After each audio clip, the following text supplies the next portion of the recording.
ఓం శ్రీ గురుభ్యో నమ. ఓం శ్రీ గణేశాయ నమ. ఓం నమ శివాయ. ఓం నమ శివాయ. ఓం నమ శివాయ. ఓం శ్రీ హరిహరాభ్యాం నమ. కార్తీక మాసం 23వ రోజు 23వ అధ్యాయం. అగస్త్యుడు మళ్ళీ అత్రి మహర్షిని చూచి, ఓ మునిపుంగవ, విజయాన్ని పొందిన పురంజయుడు ఏమి చేసినో వివరించండి అని అడగగానే అత్రి మహాముని ఇలా చెప్పడం ప్రారంభించారు. కుంభసంభవ, పురంజయుడు కార్తీక వ్రతాచరణ ప్రభావమున అసమాన బలోపేతుడై అగ్నిశేషము శత్రుశేషము ఉండకూడదని తెలిసి తన శత్రురాజులందరినీ ఓడించి నిరాటంకంగా తన రాజ్యాన్ని ఏలుచూ ఉన్నాడు. తన యొక్క విష్ణుభక్తి ప్రభావం వలన గొప్ప పరాక్రమవంతుడు, పవిత్రుడు, సత్య దీక్షా తత్పరుడు, నిత్యాన్నదాత, భక్త ప్రియవాది, తేజోవంతుడు, వేదాంగవేత్తయే ఉన్నాడు. ఇంకా అనేక శత్రువులను జయించి దశ దిశలా తన అఖండ కీర్తిని ప్రసరింపచేశాడు. శత్రువులకు సింహస్వప్నమై విష్ణు సేవా దురంధరుడై కార్తీక వ్రత ప్రభావమున కోటికి పడగలెత్తి అరిషడ్వర్గాలను కూడా జయించినవాడై ఉన్నాడు. అసలు ఇన్నెందుకు, అతడిప్పుడు విష్ణు భక్తాగ్రేసరుడు, సదాచార సత్పురుషులలో ఉత్తముడై రాణిస్తున్నాడు. అయినా తనకి తృప్తి లేదు. ఏ దేశంనా, ఏ కాలమున, ఏ క్షేత్రమున ఏ విధంగా శ్రీహరిని పూజిస్తే కృతార్థుడును అవుతానా అని ఆలోచిస్తూ ఉన్నప్పుడు ఒక రోజున అశరీర వాణి, పురంజయ, కావేరీ తీరమున శ్రీరంగ క్షేత్రం ఉన్నది. దాన్ని 2వ వైకుంఠం అని పిలుస్తారు. నీవు అక్కడికి వెళ్ళి శ్రీరంగనాథస్వామిని అర్చించు. నీవి సంసార సాగరాన్ని దాటి మోక్షప్రాప్తిని పొందుతావు అని పలికింది. అప్పుడు పురంజయుడు ఆ అశరీర వాణి వాక్యములను విని రాజ్యభారాన్ని మంత్రులకు అప్పగించి సపరివారంగా బయలుదేరి మార్గమధ్యంలో ఉన్న పుణ్యక్షేత్రాలను దర్శిస్తూ ఆయా దేవతలను సేవిస్తూ పుణ్యనదులలో స్నానము చేయుచు శ్రీరంగాన్ని చేరుకున్నాడు.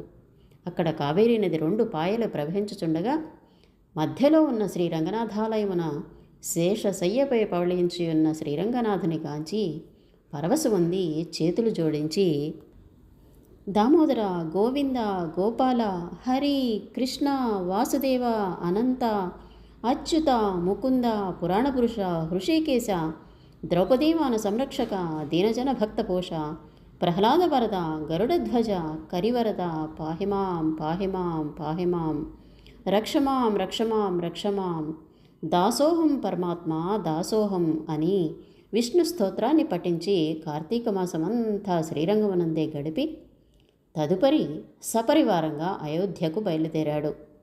పురంజయుడు శ్రీరంగనాథస్వామి సమక్షమున కార్తీక మాసంలో చేసిన వ్రతముల మహిమ వలన అతని రాజ్యమందరి జనులందరూ సిరి సంపదలతో, పాడి పంటలతో, ధనధాన్యాలతో, ఆయురారోగ్యాలతో ఉన్నారు. అయోధ్య నగరము దృఢతర ప్రాకారములు కలిగి, తోరణ యంత్రద్వారములు కలిగి, మనోహర గృహ గోపురాదులతో చతురంగ సైన్య సంయుతమే ప్రకాశిస్తూ ఉన్నది. అయోధ్యానగరమందలి వీరులు యుద్ధమున నేర్పరులై, రాజనీతి కలవారై, వైరి గర్భ నిర్భేదకులై, నిరంతరం విజయశీలురై అప్రమత్తులై ఉండిరి. ఆ నగరమందలి అంగనామణులు హంస గజగామినులు, పద్మపత్రాయత లోచనలు అయిన విపుల శ్రోణిత్వము, సూక్ష్మ మధ్యత్వమున సింహ కుచపీనత్వము కలిగి రూపవతులనియు, శీలవతులనియు, గుణవతులనియు ఖ్యాతి కలిగి ఉన్నారు. ఇంకా ఆ నగరమందలి విలయాండ్రు నృత్య గీత సంగీతాది కళా విశారదులై, ప్రౌఢలై, వయోగుణరూప లావణ్య సంపన్నులై, సదా మోహనహాసాలంకృత ముఖ శోభితులై ఉండిరి.